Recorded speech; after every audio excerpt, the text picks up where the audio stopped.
Hearing his voice, Kim felt a small sense of relief wash over her.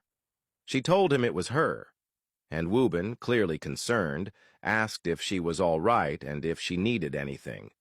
Kim, her voice quiet and urgent, told him that she needed his help and asked him to come see her. She didn't have enough time to explain everything over the phone. Woobin responded that he was currently not in Korea, but as soon as he returned, he would come see her. Kim felt a flicker of hope at his words. She thanked him and said she would wait for him before hanging up. As she returned to her cell, Kim held on to that sliver of hope tightly. In a world that had turned cold and unforgiving, Woobin's voice had reminded her that she wasn't completely alone. Back at the hospital, Sunjin remained in the waiting area, his anxiety visibly growing with each passing minute. His family had since joined him, all gathered in anticipation, silently praying and hoping for good news about Minsu. The atmosphere was tense, weighed down by uncertainty and fear. Realizing just how distressed Sunjin was, his sister Yuna gently reached out and held his hand. He looked at her, briefly noticing her freshly styled hair, and forced a weak smile, telling her she looked good, a small attempt to acknowledge her presence despite the storm swirling inside him.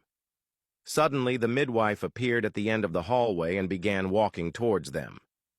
As she approached, Sunjin, no longer able to contain his desperation, quickly stepped forward and asked for an update. He wanted to know what was happening, if Minsu was going to be okay. The rest of the family fell silent, their eyes fixed on the midwife, waiting for her to speak. She glanced down at the file in her hands, her expression serious. She began to explain that the situation had taken an unexpected turn. Alarmed, Minsu's mother immediately asked what she meant. The midwife explained that the baby was larger than anticipated, while Minsu's body was too small to deliver naturally. A C-section was now being considered. However, in the course of preparing for the procedure, they discovered that Minsu might have inherited a rare genetic condition from her mother, one that could cause excessive bleeding during surgery. This complication posed a significant risk to both Minsu and the baby, and there was a possibility that they could lose one or even both of them. The room fell into a stunned silence. Sunjin felt his heart nearly stop at the weight of the revelation. He stepped closer, his face pale and voice shaking, urging the midwife to do everything possible to save his wife and their child. His mother also approached, her voice filled with emotion, pleading for the baby to be saved. The midwife looked at them both, her expression torn between duty and compassion. She assured them that the medical team was doing everything within their power. However, after a brief pause, she looked directly at Sunjin and explained that, if the situation became critical, he might be faced with making the most difficult decision of his life. Alarmed, Sunjin asked what she meant, declaring that he would do anything to protect his wife and child. She then carefully told him that, should it come to the worst-case scenario, he might have to choose between saving Minsu or the baby. The air grew even heavier. Everyone stood in disbelief, stunned by the severity of the situation. The idea of having to choose between two lives, two people he loved so deeply, was unimaginable. Seeing his distress, the midwife took Sunjin's hand gently and reassured him that they had not reached that point yet.